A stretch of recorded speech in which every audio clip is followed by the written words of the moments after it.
தேவதூதர்கள் ஒரு வீட்டில் வந்த இடத்துலயே இவ்வளோ அற்புதங்கள் நடக்கும்னா, வானத்தையும் பூமியையும் சிருஷ்டித்த இயேசு என் வீட்டில் இருக்கும்போது என்னென்ன அற்புதங்கள் எல்லாம் நடக்கும் யோசிச்சு பார்க்குறீங்களா? அதை அப்போ நாம வருந்தி அழைக்கிறவர்களாய், இயேசப்பா என் வீட்டில் வாரும் என்று அவரை வருந்தி அழைக்கிறவர்களாய் நாம் மாற வேண்டும்.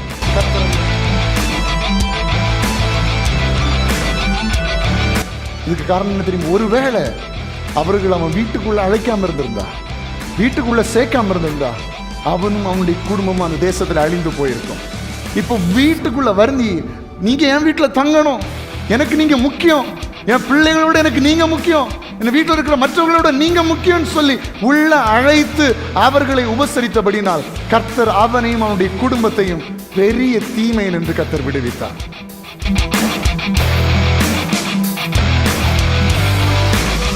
காலையில எழும்பி சாயங்காலம் வரைக்கும், இரவு தூங்கும் வரைக்கும் உங்க வீட்டில் இருக்கிற எல்லாரும் உங்க கூட இருக்கிறாங்களா? இருக்க முடியாது. பிள்ளைகள் எல்லாம் உங்க கூட இருக்க முடியுமா? முடியாது.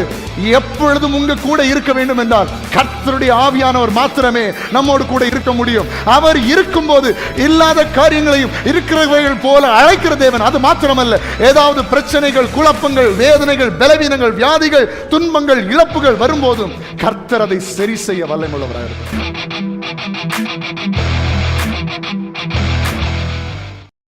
இன்றைக்கு நான் உங்களுக்கு சொல்ல விரும்புகிற காரியம்,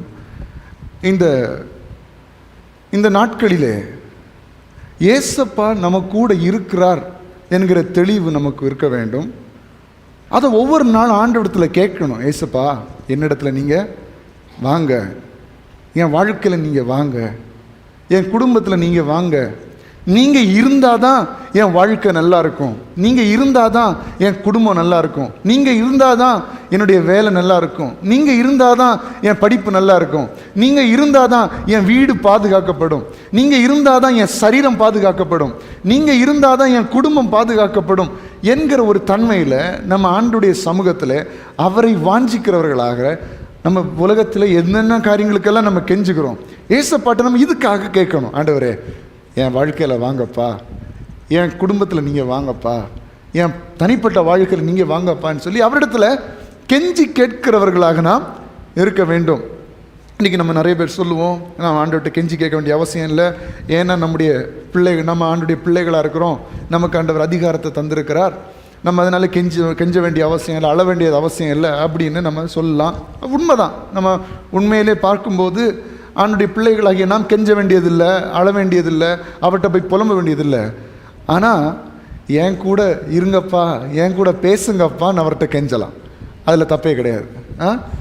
அப்போது இந்த ஒரு சின்ன பிள்ளைகள் வீட்டை விட்டு அவங்க பெற்றோர் வெளியே போகும்போது நானும் உங்கள் கூட வரேன்னு கெஞ்சும். இப்போ கவனிச்சிருக்கிறீங்களா? அதுக்காக அந்த பிள்ளைக்கு அதிகாரம் இல்லைன்னு ஆகிடுமா? அந்த பிள்ளைக்கு உரிமை இல்லைன்னு ஆகிடுமா? அந்த பிள்ளைகளுக்கு என் அப்பாட்ட பேசுறதுக்கு உரிமை இல்லை, என் அம்மாட்ட பேசுறதுக்கு உரிமை இல்லை, அப்படி இல்லை. ஆனால் சில நேரங்களில் இதுவும் ஒரு பிள்ளையுடைய தன்மை தான். அப்பா அம்மா இடத்துல கெஞ்சுறது, என் கூட இருங்க, என் கூட விளையாடுங்க, என் கூட பேசுங்க, நானும் உங்கள் கூட வரேன், நானும் நீங்கள் போகிற இடத்துக்கு வர்றேன்னு சொல்லி கெஞ்சுவது பிள்ளைகளுடைய வழக்கம். அப்போ இன்றைக்கு நான் சொல்ல ஆவிக்குரிய வாழ்க்கையில் நாமும் நம்முடைய வாழ்க்கையின் எல்லா பகுதிகளிலும் ஆண்டவரிடத்துல வருந்தி கேட்கிற, இசப்பா என் கூட வாங்க, என் கூட இருங்க அப்படி என்று சொல்லுகிற பிள்ளைகளாய் நாம் இருக்க வேண்டும். ஹல்லேலூயா. இன்னைக்கு உலகம் முழுவதும் இந்த கிறிஸ்மஸ் நாட்களை கொண்டாடி கொண்டிருக்கிறார்கள். ஆனால் ஏசப்பாவை கெஞ்சி கேட்டு இந்த கிறிஸ்மஸ் நாட்களில் நீங்கள் என் குடும்பத்தில் இருங்கப்பா, நீங்கள் என் வாழ்க்கையில் இருங்கப்பான்னு கேட்குறாங்களான்னு கேட்டால் நமக்கு தெரிகிறதுக்கு சொல்கிறதுக்கு முடியாது. நிறைய பேர் ஆண்டவர் இல்லாத கிறிஸ்மஸை கொண்டாடி கொண்டு இருக்கிறார்கள், இயேசுவை பற்றி யோசிக்காத கிறிஸ்மஸையும் கொண்டாடி கொண்டு இருக்கிறார்கள். நம்ம சந்தோஷமாக இருக்க வேண்டியது உண்மைதான். ஆனால் அது எல்லாவற்றுக்கும் மேலாக ஏசப்பா நம்ம கூட இருக்க வேண்டும். ஹல்லேலூயா. இது சம்பந்தமான சில காரியங்களை இன்றைக்கி நாம் வேதாகமத்தில் தியானித்து நாம் ஜெபித்து முடிக்க போகிறோம். கர்த்தர் நம்முடைய வாழ்க்கையில் கிருபை செய்வாராக. முதல்ல ஆண்டவரிடத்தில் ஒரு மனுஷன் ஆதி ஆகமத்தில் கெஞ்சினான். யாருன்னா லோத். ஆதி ஆகமம் 19ஆம் அதிகாரம் அதனுடைய 1 நாம் வாசிக்கலாம்.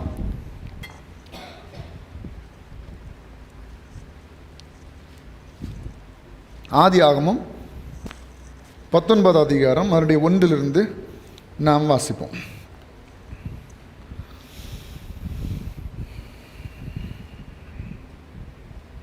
எல்லாம் எடுத்துட்டீங்களா? ஆதியாகமம் 19:1. அந்த 2 தூதரும் சாயங்காலத்திலே சோதோமுக்கு வந்தார்கள். லோத்து சோதோமின் வாசலிலே உட்கார்ந்திருந்தான். அவர்களை கண்டு லோத்து எழுந்து எதிர்கொண்டு தரை மட்டும் குனிந்து. இப்போ 2 தூதர்கள் வந்திருக்கிறார்கள். தூதர்கள் யாரிடத்துல வந்திருக்கிறார்கள்? யாரிடத்துல வந்திருக்கிறாங்க? பதில் சொல்லுங்க. தேவனிடத்துல வந்திருக்கு. தேவனால் அனுப்பப்பட்டவர்கள் தானே தூதர். வேற மனுஷன் அனுப்ப முடியும் தூதனை? தூதர்கள் வந்திருக்கிறார்கள்னா தேவன் அனுப்பியிருக்கிறார். அப்படின்னா தேவனுடைய கேரக்டரிஸ்டிக்ஸ் உடையவர்கள், தேவனுடைய சுவாபத்தை வெளிப்படுத்துகிறவர்கள் தான் தூதர்கள். ஒவ்வொருத்தர்களுக்கும் ஒவ்வொரு விதமான கேரக்டர்ஸ் இருக்கிறது. அப்போ இந்த 2 தூதர்களை ஆண்டவர் இங்கே எதுக்கு அனுப்பியிருக்கிறாரு? எதுக்கு அனுப்பியிருக்கிறார்? நல்லா விசாரிச்சுட்டு போகிறதுக்கு, அப்படி தானே? இல்லை, வாசிக்கும்போது தெரியும்.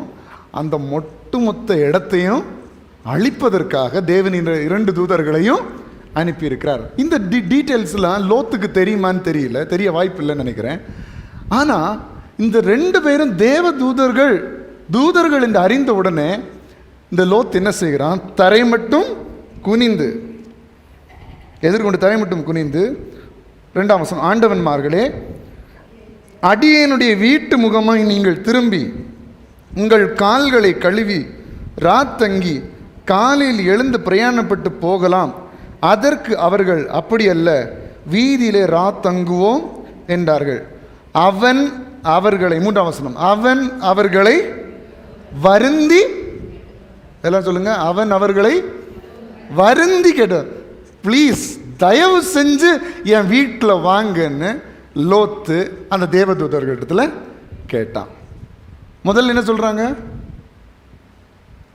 முதல்ல நாங்கள் வரல, நாங்கள் வீதியில் தங்குவோம் அப்படின்னு சொல்கிறாங்க.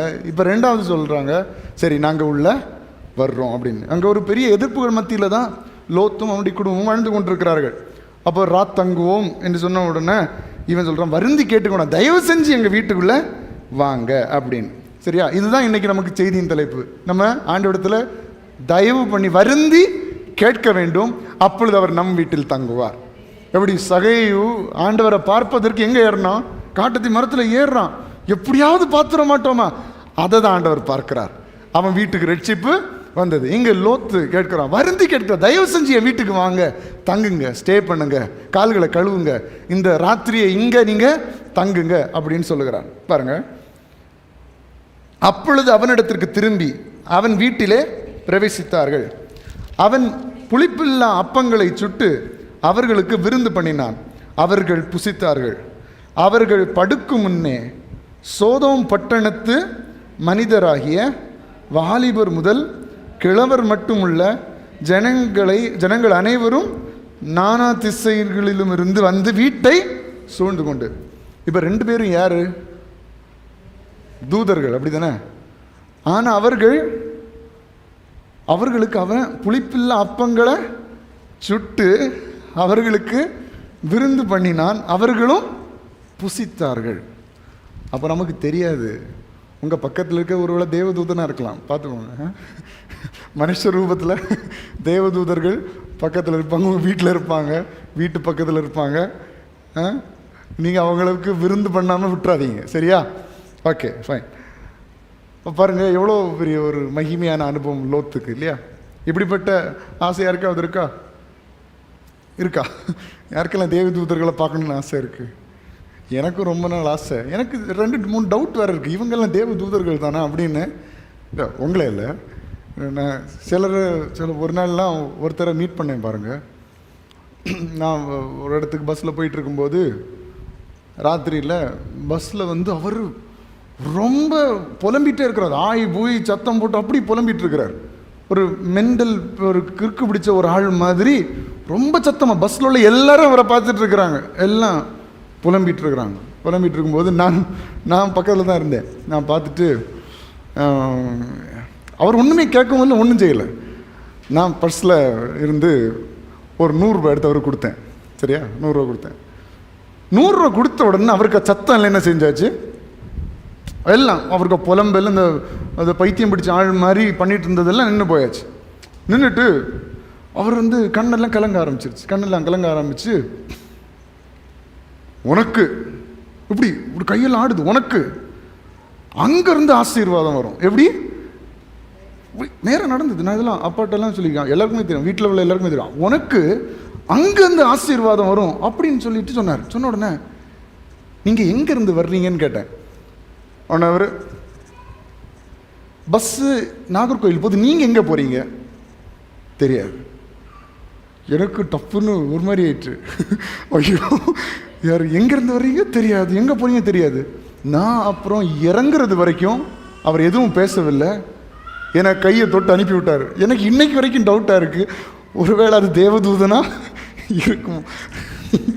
நிறைய ஊழியக்காரர்கள் சில சாட்சி சொல்கிறத கேட்டிருக்கிறேன். இந்த மாதிரி விஷயத்தில் தேவதூதர்கள் வந்தாங்க, சிலர் இப்படி நின்று பேசிட்டு இருந்தாங்க, திடீர்னு திரும்பிட்டு பார்க்கும்போது அவங்கள காணோம். இன்னும் நான் நிறைய சாட்சிகளை கேட்டிருக்கிறேன். இப்படி நிறைய பேர் எங்கேயோ போகும்போதெல்லாம் இப்படி தேவதூதர்கள் போல சந்தித்தது மாதிரியெல்லாம் நான் நிறைய சாட்சிகளை கேட்டிருக்கிறேன். அப்போது அப்படிப்பட்ட அனுபவம் இருந்தால் நல்லா இருக்கும். ஆண்டவர் சித்தமாக இருந்தால் அப்படிப்பட்ட அனுபவங்களை தரட்டும். நீங்கள் ஏதாவது மனுஷனை நினச்சி தேவதூதன் சொல்லி எதுவும் பண்ணிடாதீங்க, சரியா? கர்த்தர் நல்லவர். அப்போ இங்கே தேவதூதன், ஆண்டவரால் அனுப்பப்பட்டவர்கள் இங்கே வந்திருக்கிறார்கள். அவர்கள் இவன் வீட்டில் தங்கணும்னு சொல்லி வருந்தி ப்ளீஸ் பண்ணி கேட்கிறான். அவர்களும் தங்குகிறார்கள், புசித்து திருப்தியாக இருக்கிறார்கள். இப்போ பாருங்க, இப்போது நான் எதுக்கு சொல்ல வரேன்னா, இந்த தேவதூதர்கள் இந்த லோத்தினுடைய வீட்டுக்கு வந்ததுனால இவன் வாழ்க்கையில் என்னென்ன அற்புதங்கள் கடகடகடன் நடக்குதுன்னு மட்டும் பார்ப்போம், சரியா? அப்போ சில நேரங்களில் இப்போ நம்ம தேவதூதர்களை கூப்பிட வேண்டாம், அதுக்கு ஆண்டவர் சொல்லலை. அவர்களை நம்ம ஆராதிக்கவும் வேண்டாம். இப்போ தேவதூதர்கள் ஒரு வீட்டில் வந்த இடத்துலையே இவ்வளோ அற்புதங்கள் நடக்கும்னா, வானத்தையும் பூமியையும் சிருஷ்டித்த இயேசு என் வீட்டில் இருக்கும்போது என்னென்ன அற்புதங்கள் எல்லாம் நடக்கும் யோசிச்சு பார்க்குறீங்களா? அதை அப்போ நாம வருந்தி அழைக்கிறவர்களாய், இயேசப்பா என் வீட்டில் வாரும் என்று அவரை வருந்தி அழைக்கிறவர்களாய் நாம் மாற வேண்டும். கர்த்தர் அதை விரும்புகிறார். பாருங்க, அந்த ஜனங்கள் எல்லாரும் இப்படி 2 பேர் இந்த வீட்டுக்குள்ளே வந்திருக்கிறாங்கன்னு சொல்லி அந்த வீட்டை சூழ்ந்து கொண்டார்கள். 5ஆம் வசனத்திலிருந்து லோத்தை கூப்பிட்டு, இந்த ராத்திரி உன்னிடத்தில் வந்த மனுஷர் எங்கே? நாங்கள் அவர்களை அறியும்படிக்கு அவர்களை எங்களிடத்தில் வெளியே கொண்டு வா என்றார்கள். அப்பொழுது லோத்து வாசலுக்கு வெளியே வந்து தனக்கு பின்னாலே போய் கதவை பூட்டி அவரிடத்தில் போய், அப்படின்னா எப்படி அர்த்தம்? வாசலை திறந்து வெளியே வந்துட்டு இப்படியே பூட்டியிருக்கான். எப்படி? இப்படியே, ஏன்னா உள்ளே இருக்கிற மனுஷங்களை அவங்க பார்த்துடக்கூடாதுன்னு அப்படியே கதவை பூட்டிட்டு அவர்களிடத்தில் போய், சகோதரரே, இந்த அக்கிரமம் செய்ய வேணும் அப்படின்னு, அக்கிரமம் செய்கிறவர்கள் தான் அங்கே என்ன செய்திருக்கிறார்கள்? வந்திருக்கு. இவனை துன்புறுத்துறதுக்கு, இவனை வேதனைப்படுத்துறதுக்கு தான் அவங்க வந்திருக்கிறாங்க. இதோ புருஷரை அறியாத, இது ரொம்ப ஒரு ஆக்வர்டான சிச்சுவேஷன். எந்த ஒரு வீட்டில் இருக்கிற ஒரு தலைவனும் செய்ய மனசு இல்லாத ஒரு காரியத்தை சொல்கிறான். எங்கள் வீட்டில் இருக்கிற பிள்ளைகளை வேணாலும் நான் உங்களுக்கு தந்துடுறேன், ஆனால் இந்த 2 மனுஷரையும் எந்த உபத்திரவும், பார்த்தீங்களா? இது ப்ராக்டிக்கலி நம்ம பார்க்கும்போது இப்போ உள்ள காலகட்டத்தில் அப்படி செய்வாங்களே? யாராவது செய்கிறவங்களும் இருக்கிறாங்க. கொடூரமான பெற்றோர் இருக்கலாம், கொடூரமான மனிதர்கள் இருக்கிறார்கள், இல்லைன்னு சொல்ல முடியாது. ஆனால் உண்மையிலே ஒரு நல்ல பெற்றோர் இப்படிப்பட்ட காரியத்தை செய்ய மாட்டான். ஆனால் லோத் இந்த எக்ஸ்ட்ரீமுக்கு போயிட்டான். எப்படி போகிறான் பாருங்க. இதோ புருஷரை அறியாத 2 குமாரத்திகள் எனக்கு உண்டு, அவர்களை உங்களிடத்திற்கு வெளியே கொண்டு வருகிறேன், அவர்களுக்கு உங்கள் இஷ்டப்படி செய்யுங்கள். இந்த புருஷர் என் கூரை நெல்ல வந்தபடியால் இவர்களுக்கு மாத்திரம் ஒன்றும் செய்ய வேண்டாம். அது சோதோம் பார்த்தீங்கன்னா பாவத்தினாலேயும் எல்லாத்துலேயும் நிறைஞ்ச ஒரு பட்டணம், என்ன ஒரு மோசமான ஒரு பட்டணம். அதனால தான் அது அழிக்கிறதுக்கு தேவதூதர்கள் எங்கே என்ன செஞ்சுருக்கிறாங்க, வந்திருக்காங்க. இப்போ சொல்கிறான், என் வீட்டில் இருக்கிற பிள்ளைகளை வேணான்னு நீங்கள் எடுத்துக்கோங்க, ஆனால் இந்த 2 பேரும் என்ன செய்யாதீங்க. உடனே இப்படிப்பட்ட இந்த வைராக்கியத்தை பார்த்த உடனே அதற்கு அவர்கள், அப்பாலே போ, பரதேசியாய் வந்த இவனா நியாயம் பேசுகிறது? இப்பொழுது அவர்களுக்கு செய்வதை பார்க்கிலும் உனக்கு அதிக பொல்லாப்பு செய்வோம் என்று சொல்லி லோத்து என்பவனை மிகவும் நெருக்கி கதவை உடைக்க கிட்டினார். இப்போ வெளியே நின்று, நீங்கள் தயவு செஞ்சு உள்ள வராதீங்க, அவங்கள கஷ்டப்படுத்தாதீங்க, எனக்கு பிள்ளைகளை வேணாலும் அனுப்பிடுறேன், என்ன நம்பி வந்திருக்கிற அந்த 2 பேரையும் ஒன்றும் செய்யாதீங்கன்னு சொன்ன உடனே இவங்க 2 பேரும், நீ பரதேசியா வேற இடத்துலேருந்து இங்கே வந்தவன், நீ பிழைப்பு கேண்டி வந்தவன், நீ சாப்பாட்டுக்கு வேண்டி வந்தவன் நீ எங்கள்கிட்ட நியாயம் பேசுறியா? அவங்களுக்கு செய்யறதை விட பெரிய பொல்லாப்ப நாங்க உனக்கு செய்யறோம்னு சொல்லி அவனை பிடிச்சு அந்த கதவோட சேர்ந்து என்ன செய்தாங்க, அப்படி நெருக்குறாங்க. கதவோட சேர்ந்து நீ என்னடா செய்வ, உன்னால என்ன செய்ய முடியும் அப்படின்னு சொல்லி வீம்பு பண்ணி அவனை கதவோட சேர்த்து நசுக்கிறாங்க. இப்ப என்ன ஆகுது? உடைக்க கிட்டினார்கள். அப்பொழுது அந்த புருஷர்கள் தங்கள் கைகளை வெளியே நீட்டி, யாரு? தூதர்கள், சரியா? நீட்டி லோத்தை தங்கள் அண்டைக்கு வீட்டுக்குள் இழுத்து கொண்டு கதவை அவங்க கதவோட சேர்த்து நெருக்கிறாங்க. கதவை உடைக்கக்கூடிய அளவில் நீங்கள் அதை இமேஜின் பண்ணி பாருங்க. கதவு இருக்குது, லோத்தை வச்சு அப்படியே நெருக்கி கதவை உடைக்கி நிற்கிறாங்க. தூதர்கள் கதவை திறந்து லோத்தை மட்டும் உள்ள அனுப்பிட்டு கதவை பூட்டிட்டாங்க. புரியுதுங்களா உங்களுக்கு?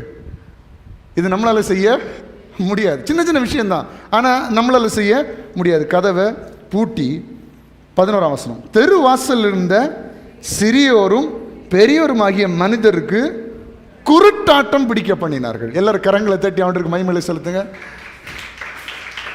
ஆண்டுடைய பிள்ளையே, உங்க வீட்டு கதவை உடைச்சு உங்க ஆசீர்வாதங்களை கொள்ளை அடிக்கிற நினைக்கிற எல்லா கிரியைகளுக்கும் தேவன் குருட்டாட்டத்தை வர பண்ணுவார்.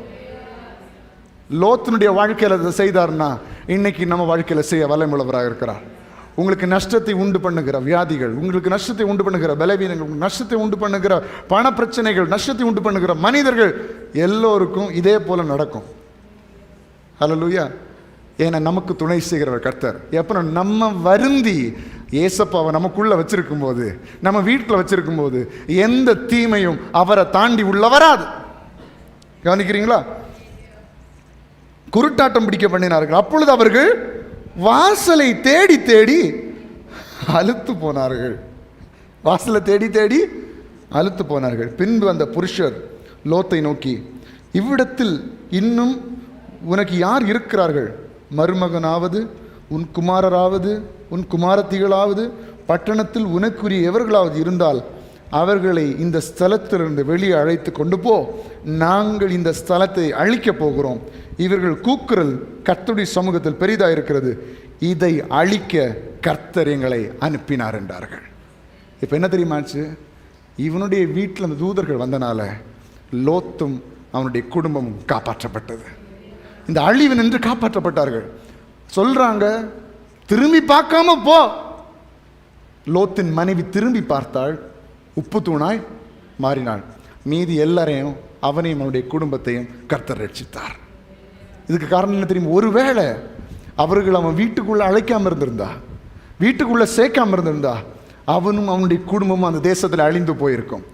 இப்போ வீட்டுக்குள்ள வருந்தி, நீங்க என் வீட்டில் தங்கணும், எனக்கு நீங்க முக்கியம், என் பிள்ளைகளோட எனக்கு நீங்க முக்கியம், என் வீட்டில் இருக்கிற மற்றவர்களோட நீங்க முக்கியம்னு சொல்லி உள்ள அழைத்து அவர்களை உபசரித்தபடினால் கர்த்தர் அவனையும் அவனுடைய குடும்பத்தையும் பெரிய தீமை என்று கர்த்தர் விடுவித்தார்.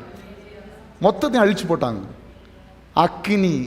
அக்கினினால மொத்த இதையும் அழிச்சு போட்டாங்க.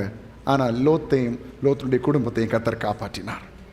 இன்றைக்கு இதை கேட்கிற ஆண்டுடைய பிள்ளையே, நீ வருந்தி ஆண்டவரை அழைப்பாயானால், ஏசப்பா என்கிட்ட வாங்க, என் குடும்பத்தில் வாங்க, அனுதினமும் அவரிடத்தில் வாஞ்சையோடு தாகத்தோடு தேவையோடு, ஏசப்பா நீங்க தான் என்னுடைய தேவை என்று நீங்கள் கேட்பீர்களானால் அவர் உங்களிடத்தில் வருவார், உங்களுடைய கூக்குரலை கேட்பார், உங்களை எல்லா தீமை என்று கர்த்தர் தப்புவிப்பார். நீங்க என்ன தீமைகள் மத்தியில் போய்க்கொண்டாலும் சரி, ஆண்டவரிடத்தில் வருந்தி கேளுங்க, ஏசப்பா எனக்கு உதவி செய்யுங்க. பாரங்களினால் மன கவலைகளினால் நிறைந்திருக்கிறீங்களா? ஆண்டவரிடத்தில் கேளுங்க, ஏசப்பா வருந்தியுமே அழைக்கிறேன், என்கிட்ட வாங்க. அப்போ எதுக்கு எல்லாமோ மனுஷன்ட்டெல்லாம் நம்ம கெஞ்சிரோம்ல, சம்பந்தமே இல்லாத ஆட்கள்கிட்ட நம்ம கெஞ்சிரோமே. ஆண்டவரிடத்தில் அவருடைய இரக்கத்திற்காக கெஞ்சுகிறதுல எந்த காரியமும் குறைந்து போவதில்லை. அவருடைய இரக்கத்திற்காக கெஞ்சுவோம், கர்த்தர் நமக்கு இரக்கம் செய்வார். அல்லேலூயா. இப்போ லோத்தின் காரியத்தை பற்றி பார்த்தோம். அவன் வருந்தி கேட்டதுனால அவனை கர்த்தர் ரட்சித்தார், அவனுடைய குடும்பத்தையும் கர்த்தர் ரட்சித்தார். ஆனால் லோத்தின் மனைவி மறுபடியும் திரும்பி பார்த்ததுனால, அந்த பழைய வாழ்க்கையை திரும்பி பார்த்ததுனால கர்த்தர் அவளையும் அழித்து போட்டார், உப்பு தூணாய் மாறினாள். இப்போவும் அந்த தூண் அந்த இடங்களில் இருக்கிறது என்று சொல்லுகிறார்கள். சரியா? நான் நேராக போய் பார்த்ததில்லை. ஓகே, சரி.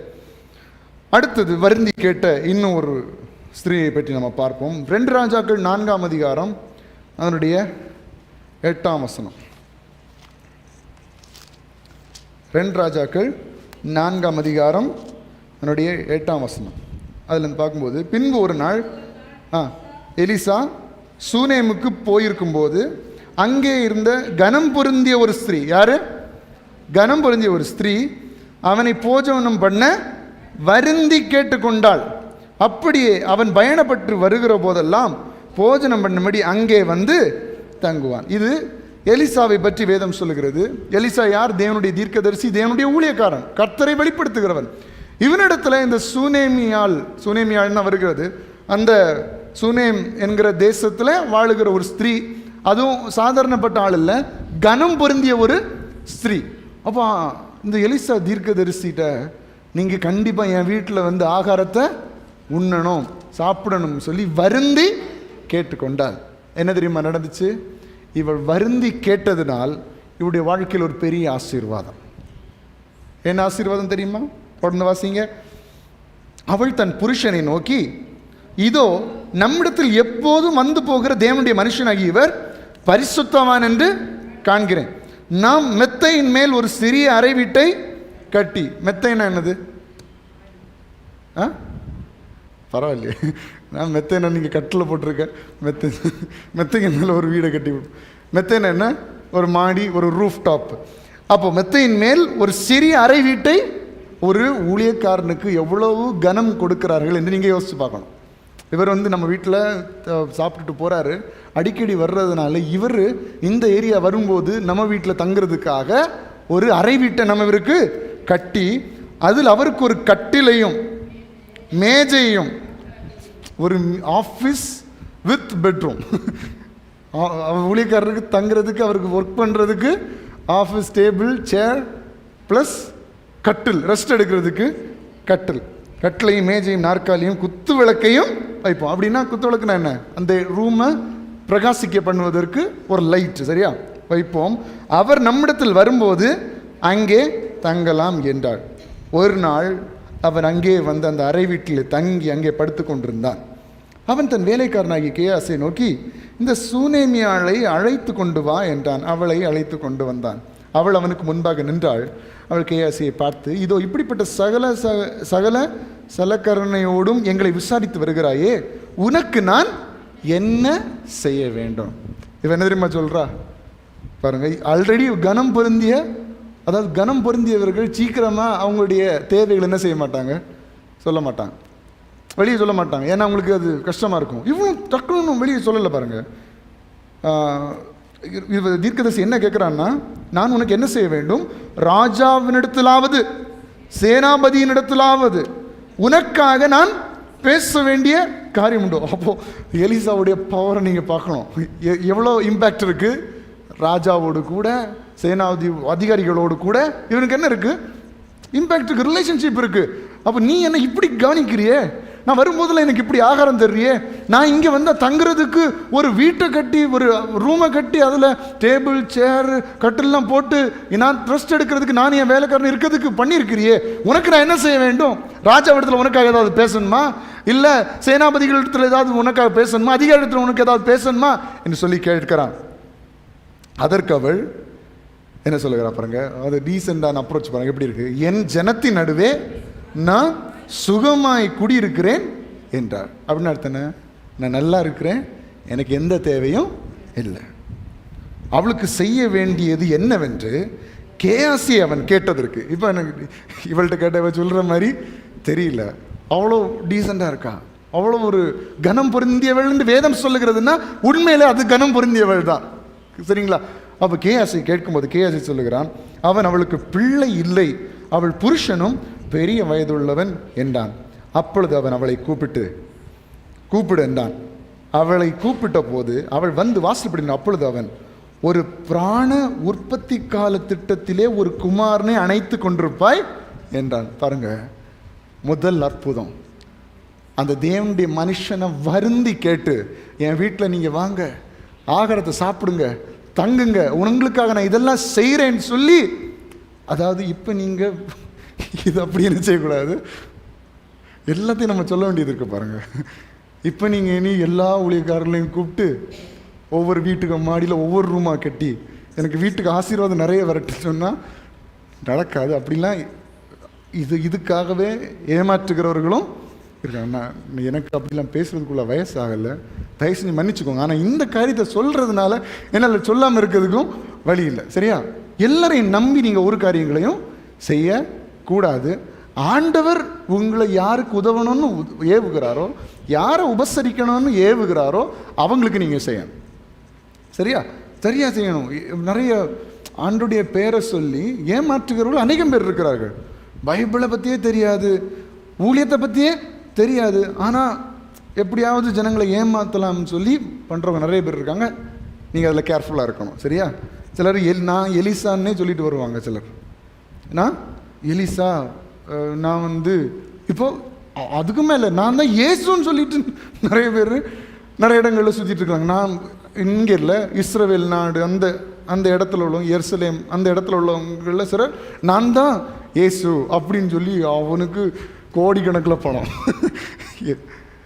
ஏசப்பா வரும்போது மொத்த பூமியை அதிரும். சரியா?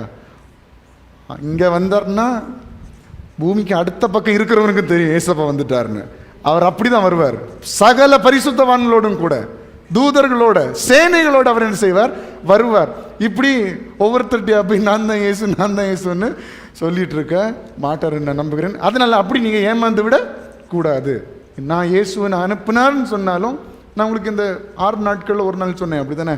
அப்படி நீங்கள் ஏமாந்து போகிறவர்களாக இருக்கக்கூடாது. பகுத்தறிவு நமக்கு தேவை. எது நல்லது எது கெட்டது என்று வசனத்தின் பிரகாரம் அறிய வேண்டும். எல்லாருக்கும் நம்ம வீட்டுக்குள்ளே இடம் கொடுக்கவும் கூடாது, நல்லதில்லை. சரியா? சிலர் சொல்லுவாங்க, இந்த உதவிக்காக கேட்டு வருகிறவர்களை கூட நம்ம கவனமாக பார்க்கணும். ஏன்னா அவர்கள் பார்த்து இந்த வீடு எப்படி, என்னல் எத்தனை பேர் இருக்காங்க, ஒவ்வொருத்தருக்கு கழுத்தில் எத்தனை கிலோ தொங்குது, எல்லாத்தையும் பார்த்துட்டு அவங்க ஒரு தலைவருக்கு என்ன செய்வாங்களாம்? அறிவிப்பாங்களாம். அவங்க ஆளெல்லாம் செட் பண்ணி, எந்த வீட்டில் கருமாவளையில் எப்படி ஒரு வீட்டில் இத்தனை கிலோ இருக்குது பார்த்துக்க, போய் எடுத்துகிட்டு வந்துடுங்க.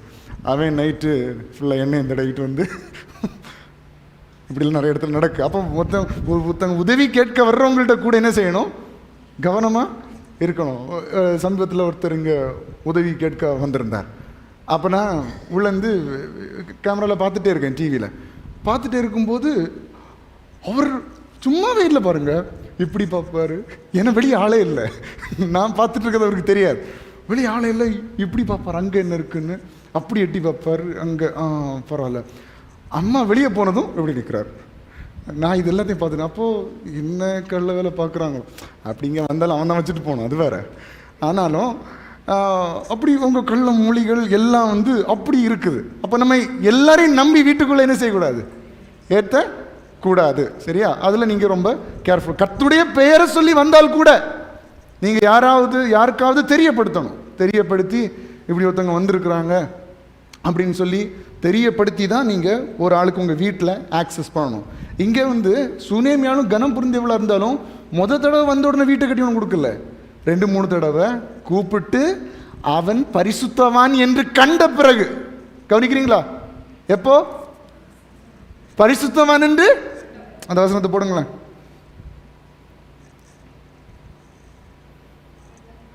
அவள் தன் புருஷனை நோக்கி, இதோ நம்மிடத்தில் எப்போதும் வந்து போகிறார். அப்படின்னா இந்த பழக்கம் அடிக்கடி இவர் போயிட்டு இருக்கிறார்.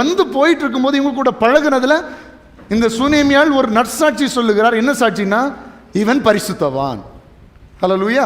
அப்போ பரிசுத்தவான் என்று கண்ட பிறகுதான் சரி நம்ம இவனுக்கு ஒரு ரூமை கட்டி கொடுப்போம் இவருக்கு அப்படின்னு சொல்லி. சரி, இப்போ இதெல்லாம் கட்டி கொடுத்த பிறகு கேசி சொல்கிறேன், இவருக்கு ஒரு பிள்ளை இல்லை. அப்போ சொல்லுகிறான், குறிப்பிட்ட காலத்தில் கர்த்தர் உனக்கு ஒரு பிள்ளையை கொடுப்பார், நீ அவனை அணைத்து கொண்டிருப்பாய் அப்படின்னு சொல்லுகிறார். முதல் ஆசீர்வாதம் தேவ மனுஷன் வீட்டுக்குள்ளே வந்ததுனால உண்டான முதல் ஆசீர்வாதம். இப்போ திடீர்னு என்ன நடக்குது பாருங்க. அந்த பிள்ளை 17ஆம் வசனத்திலிருந்து வாசிங்க. அந்த ஸ்திரீ கர்ப்பம் தரித்து எலிசா தன்னோட சொன்னபடி ஒரு உற்பத்தி கால திட்டத்தில் ஒரு குமாரனை பெற்றாள். 18ஆம் வசனம். அந்த பிள்ளை வளர்ந்தான். ஒரு நாள் அவன் அறுப்பறுக்கிறவரிடத்தில் இருந்த தன் தகப்பன் அண்டைக்கு போயிருக்கும் போது, அப்பா இடத்துல போயிருக்கும் போது 19ஆம் வசனத்தில் நல்லா வாசிங்க. தன் தகப்பனை பார்த்து, என் தலை நோகிறது, என் தலை நோகிறது என்றான். என்ன சொல்கிறான் அப்பாட்ட? எனக்கு தலை வலிக்குது, எனக்கு தலை வலிக்குது அப்படின்னு சொல்கிறான். உடனே தகப்பன் என்ன செய்கிறான்? அப்பொழுது அவன் வேலைக்காரனிடத்தில் இவன் தாயினிடத்தில் எடுத்துக்கொண்டு போய்விடு. நீ டக்குன்னு கூட்டிட்டு அவங்க அம்மா இடத்துல கூடி, ஒருவேளை டிஸ்டர்பன்ஸ்னால சொன்னானா இல்லை அம்மா பார்த்துக்கொள்வார்கள் அனுப்பிவிட்டானா நமக்கு தெரியல. வேலைக்காரனை கூப்பிட்டு டக்குன்னு தாயினிடத்தில் அனுப்பி கொண்டு விடுன்னு சொன்னோன்னே 20ஆம் வசனம், அவனை எடுத்து அவன் தாயினிடத்தில் கொண்டு போன போது அவன் மத்தியானம் மட்டும் அவள் மடியில் இருந்து செத்து போனான். தீர்க்கதரிசி வீட்டுக்குள்ள வந்தான்ல, வந்தான், இல்லாத ஒரு ஆசீர்வாதத்தை கொடுத்தான். பிள்ளை வளர்ந்தான். வந்து அப்பா இடத்துல இருக்கும்போது தலை வலிக்குதுன்னு சொல்கிறான். வீட்டுக்கு அனுப்புகிறான். வீட்டுக்கு வந்த உடனே அம்மாவுக்கு மடியில் உட்காந்து என்ன செய்கிறான்? செத்து போகிறான். இப்போ சுனேமியாள் தீர்க்கதரிசியை கேட்டுறா, நானா கேட்டேன்? நான் உங்கள்கிட்ட பிள்ளைய கேட்டேனா? எனக்கு பிள்ளை வேணும்னு சொன்னனா? அப்படின்னு எலிசா தீர்க்கதரிசி இடத்துல கேட்கிறா. வேதனையின் உச்சத்தில் அவ கேட்கிறா. 22ஆம் வசனத்தில் பாருங்க, தன் புருஷனிடத்தில் ஆள் அனுப்பி நான் சீக்கிரமாய் தேவனுடைய மனுஷன் இருக்கும் இடமட்டும் போய் வரும்படிக்கு வேலைக்காரர்கள் ஒருவனையும் ஒரு கழுதையும் எனக்கு அனுப்ப வேண்டும் என. அப்போ எவ்வளோ பெரிய ஒரு ஆள்னு பார்த்துக்கோங்க. நான் போனோம், எனக்கு கார் அனுப்பி விடுங்க, டிரைவரை அனுப்பி விடுங்கன்னு சொல்கிற மாதிரி சொல்கிறா. எனக்கு ஒரு வேலைக்காரனையும் கழுதைகளையும் அனுப்பி விடுங்க, நான் உடனடியாக தேவனுடைய மனுஷனை பார்க்க போனோம். மிகப்பெரிய கனம் பொருந்திய ஒரு ஸ்திரீ என்பதை நீங்கள் புரிந்து கொள்ள வேண்டும். அப்பொழுது அவன், இது அமாவாசையும் அல்ல, ஓய்வு நாளும் அல்லவே, நீ இன்றைக்கு அவரிடத்திற்கு போக வேண்டியது என்ன என்று கேட்க சொன்ன. அதற்கு அவள், எல்லாம் சரிதான், நான் போக வேண்டியது இருக்கிறது என்று சொல்லி அனுப்பி கழுதையின் மேல் சேணம் வைத்து ஏறி தன் வேலைக்காரனை நோக்கி, இதை ஓட்டி கொண்டு போ, நான் உனக்கு சொன்னால் ஒழிய போகிற வழியில் எங்கும் ஓட்டத்தை நிறுத்தாது என்று சொல்லி புறப்பட்டு. இப்போ இந்த மாதிரி காரியங்கள் தான் இப்போ நடந்துட்டு இருக்கு. ஆட்டோ பிடிங்க, கார் எடுங்க, நான் சொல்றது வரைக்கும் வண்டி நிறுத்தாத, வேகமா போயிட்டே இருங்கிறது போல இங்க சொல்லுகிறான், நான் சொல்ற வரைக்கும் நீ வண்டி நிறுத்தாத, போய்கிட்டே இரு அப்படின்னு. கழுதையின் மேல் அடுத்த கர்மேல் பர்வதத்தில் இருக்கிற தேவனுடைய மனுஷனிடத்திற்கு போனாள். தேவனுடைய மனுஷன் தூரத்தில் அவளை வர கண்டு தன் வேலைக்காரனாகிய கேயாசியை பார்த்து, அதோ சுனேமியாள் வருகிறாள், நீ அவளுக்கு எதிர்கொண்டு ஓடி, நீ சுகமா இருக்கிறாயா, உன் புருஷன் சுகமா இருக்கிறானா, அந்த பிள்ளை சுகமா இருக்கிறதா என்று அவளிடத்தில் கேளென்றாள். அவள் சுகந்தான் என்று சொல்லி. எலிசா யாரு? தீர்க்கதரிசி. அவனுக்கு தெரிஞ்சிருக்கணும்ல பிள்ளை இறந்தது. ஆனால் எல்லாத்தையும் ஆண்டவர் எல்லாருக்கும் வெளிப்படுத்துகிறது இல்லை. நம்ம நினைக்கக்கூடாது எல்லாத்தையுமே ஊழியக்காரர் சொல்லணும், எல்லாத்தையுமே தீர்க்கதரிசி சொல்லணும்னு எதிர்பார்க்கக்கூடாது. ஏன்னா ஆண்டவர் காண்பிச்சாதான் தீர்க்கதரிசி பார்க்க முடியும், ஆண்டவர் சொன்னாதான் தீர்க்கதரிசி கேட்க முடியும். இவனுக்கு பிள்ளை இறந்ததும் தெரியாது, பிள்ளைக்கு இப்படிப்பட்ட சம்பவங்கள் நடந்ததும் தெரியாது. இவன் ஏதோ சூனேமியாள் வர்றா, வேலைக்காரனுடைய ஓடிப்போ, நல்லா இருக்கிறான்னு கேளு, புருஷன் நல்லா இருக்கிறான்னு கேளு, பிள்ளை நல்லா இருக்கிறானா கேளுன்னு சொல்லி அனுப்பி விடுறான். பர்வதத்தில் இருக்க தேவனுடைய மனுஷன் வந்து மனுஷனிடத்தில் வந்து, பர்வதத்தில் இருக்கிற 27ஆம் வசனம், தேவனுடைய மனுஷனிடத்தில் வந்து அவன் காலை பிடித்து கொண்டாள். அப்பொழுது கேயாசி அவளை விலக்கி விட வந்தான். தேவனுடைய மனுஷன், அவளை தடுக்காதே, அவள் ஆத்துமா துக்கமாயிருக்கிறது. எல்லாரும் வாசிங்க, கர்த்தர் அதை எனக்கு அறிவியாமல் மறைத்து வைத்தார் என்றான். இவள் சுனேமியாள் படுகிற இப்போ கண்டுபிடிச்சிட்டான், இவள் ஆத்மா துக்கமாக இருக்கு, ஆனால் ஆண்டவர் அதை எனக்கு சொல்லாமல் அதை மறைச்சிட்டாரு. எல்லாத்தையும் ஆண்டவர் ரிவீல் பண்ண மாட்டார், எல்லாத்தையும் ஆண்டவர் ஷேர் பண்ண மாட்டார். எது தேவையோ அதை தான் உங்களுக்கு தெரிவிப்பார் என்பதையும் நீங்கள் புரிந்து கொள்ள வேண்டும். அப்பொழுது அவள், நான் என் ஆண்டவரிடத்தில் ஒரு குமாரன் வேண்டும் என்று கேட்டதுண்டா? ஆண்டவரே, அதாவது தேவ மனுஷனே, உங்களை வீட்டுக்கு வர வச்சேன், உங்களெல்லாம் உபசரித்தேன், உங்களுக்கு வேண்டியதெல்லாம் செஞ்சேன், உங்களுக்கு அறை வீட்டை கட்டினேன், உங்களுக்கு நாற்காலி மேசை கட்டில் எல்லாம் போட்டு தந்தேன், ஆனால் ஒரு நாளாவது எனக்கு குமாரன் இல்லை, எனக்கு குமாரன் தாங்க நான் கேட்டனா? கேட்டதுண்டா? எனக்கு அபத்தம் சொல்ல வேண்டாம் என்று நான் சொல்லவில்லையா என்றாள். அப்பொழுது அவன் கேயாசியை பார்த்து, நீ உன் இடையை கட்டிக்கொண்டு என் தடியை உன் கையில் பிடித்து கொண்டு வழியில் ஒருவனை சந்தித்தாலும் அவனை வினவாமலும் உன்னை ஒருவன் வினவினாலும் அவனுக்கு மறுமொழி சொல்லாமலும் போய் என் தடியை அந்த பிள்ளையின் முகத்தின் மேல் வை என்றான். இப்போ என்ன சொல்கிறான் கேயாசிட்டத்தில், நீ போ, இந்த பிள்ளைக்கு மேலே இந்த தடியை வை, வழியில் ஒருத்தன் கேட்டாலும் ஆன்சர் பண்ணாத, கொஸ்டின்னு நீ கேட்காத, போ, நேராக போய் அவன் பிள்ளை மேலே வைன்னு சொல்லலாம். பிள்ளையின் தாயோ, 30ஆம் வசனம், பிள்ளையின் தாயோ நான் உம்மை விடுகிறதில்லை என்று கர்த்தரின் ஜீவனையும் உம்முடைய ஜீவனையும் கொண்டு சொல்லுகிறேன் என்றாள். அப்பொழுது அவன் எழுந்திருந்து அவள் பின்னே போனான். 2வது ஒரு இடத்துல வருந்தி கேட்டுக்கொள்ளுகிறார். முதல்ல ஒரு இடத்துல வருந்தி கேட்டா, என் வீட்டில் நீங்கள் வரணும், சாப்பிடணும், தங்கணும். இப்போ வருந்தி கேட்கிறா, நீங்கள் வந்தால் தான் பிள்ளையின் இடத்துல நம்ம போகிறோம். வருந்தி கேட்கிறார். கேயாசி அவளுக்கு முன்னே போய் அந்த தடியை பிள்ளையின் முகத்து மேல் வைத்தான். ஆனாலும் சத்தமும் இல்லை, உணர்ச்சியும் இல்லை. ஆகையால் அவன் திரும்பி அவனுக்கு எதிர்கொண்டு வந்து பிள்ளை விழிக்கவில்லை என்று அவனுக்கு அறிவித்தான். எலிசா வீட்டிற்குள் வந்தபோது இதோ அந்த பிள்ளை அவன் கட்டிலின் மேல் செத்து கிடந்தான். உள்ளே போய் தங்கள் இருவருக்கும் பின்னாக அவன் கதவை பூட்டி கர்த்தரை நோக்கி வேண்டுதல் செய்து கிட்ட போய் தன் வாய் பிள்ளையின் வாய் மேலும் தன் கண்கள் அவன் கண்கள் மேலும் தன் உள்ளங்கைகள் அவன் உள்ளங்கைகள் மேலும் படும்படியாக அவன் மேல் குப்புற படுத்து கொண்டான். அப்பொழுது பிள்ளையின் உடல் அனல் கொண்டது. அவன் எழுந்து அறை வீட்டில் இங்கும் அங்கும் முலாவி திரும்ப கிட்ட போய் அவன் மேல் குப்புறப்படுத்தான். அப்பொழுது அந்த பிள்ளை 7 தரம் தும்மி தன் கண்களை திறந்தான். எல்லாரும் கரங்களை தட்டி ஆண்டவருக்கு மகிமைகளை செலுத்துவோம். கர்த்தர் கூட இருந்தா இல்லாதவைகளையும் தருவார், பிரச்சனைகள் வந்தாலும் காப்பாற்றுவார். ஹல்லேலூயா. அப்பொழுது அவன் கேயாசை கூப்பிட்டு அந்த சூனேமியாளை அழைத்து கொண்டு வா என்றான். அவளை அழைத்து கொண்டு வந்தான். அவள் அவனிடத்தில் வந்தபோது அவன், உன் குமாரனை எடுத்துக்கொண்டு போ. அப்பொழுது அவள் உள்ளே போய் அவன் பாதத்தில் விழுந்து தரை மட்டும் பணிந்து தன் குமாரனை எடுத்துக்கொண்டு வெளியே போனான். கர்த்தர் கூட இருந்தால் எப்படிப்பட்ட காரியம் நடக்கும்? நீங்க வாகனத்தில் போறீங்களா, கூட இயேசுப்பாவை வருந்து கூட்டிட்டு போங்க. வீட்டில் இருக்கிறீங்களா, இயேசுப்பா வருந்தி உங்க கூட வச்சுக்கோங்க. இயேசுப்பா ஏன் கூட இருங்கப்பா, என்ன ஆற்றி தேற்றும்படியாக, எனக்கு துணை நிற்கும்படியாக ஏன் கூட இருங்கப்பா. இந்த உலகத்துல யாருமே உங்க கூட கடைசி வரைக்கும் இருக்க முடியாது. எந்த மனுஷனும் எல்லா நேரத்திலையும் கூட இருக்க முடியாது. நான் வெறும் மரணத்தை பற்றி மட்டும் பேசல. காலையில எழும்பி சாயங்காலம் வரைக்கும் இரவு தூங்குவது வரைக்கும் உங்க வீட்டில் இருக்கிற எல்லாரும் உங்க கூட இருக்கிறாங்களா? இருக்க முடியாது. பிள்ளைகள் எல்லாம் உங்க கூட இருக்க முடியுமா? முடியாது. எப்பொழுதும் உங்க கூட இருக்க வேண்டும் என்றால் கர்த்தருடைய ஆவியானவர் மாத்திரமே நம்மோடு கூட இருக்க முடியும். அவர் இருக்கும்போது இல்லாத காரியங்களையும் இருக்கிறவைகள் போல அழைக்கிற தேவன். அது மாத்திரமல்ல, ஏதாவது பிரச்சனைகள், குழப்பங்கள், வேதனைகள், பலவீனங்கள், வியாதிகள், துன்பங்கள், இழப்புகள் வரும்போதும் கர்த்தர் அதை சரி செய்ய வல்லமையுள்ளவராக இருக்கிறார். சீஷர்கள் அந்த படகுல ஏசப்பா கூட இருந்தனால அந்த காற்றையும் கடலையும் அதட்டினார். அவர் நம்ம கூட இருக்கணும். இருந்தா ஒரு பிரச்சனை நம்ம வாழ்க்கையில வருவதில்லை. ஹல்லேலூயா. முதல்ல பார்த்தோம், லோத் வருந்தி கேட்டான், அவன் வாழ்க்கையில் ஒரு ரட்சிப்பை கட்டளையிட்டார். இங்க சூனேமியாள் வருந்தி கேட்டாள், அவளுடைய வாழ்க்கையில கர்த்தர் அற்புதத்தை செய்தார். இன்னும் ஒரே ஒரு காரியத்தை வாசி நம்ம ஜெபித்து முடிக்க போறோம். லூக்கா 24ஆம் அதிகாரம் 29ஆம் வசனம். லூக்கா 24ஆம் அதிகாரம் 29ஆம் வசனம்.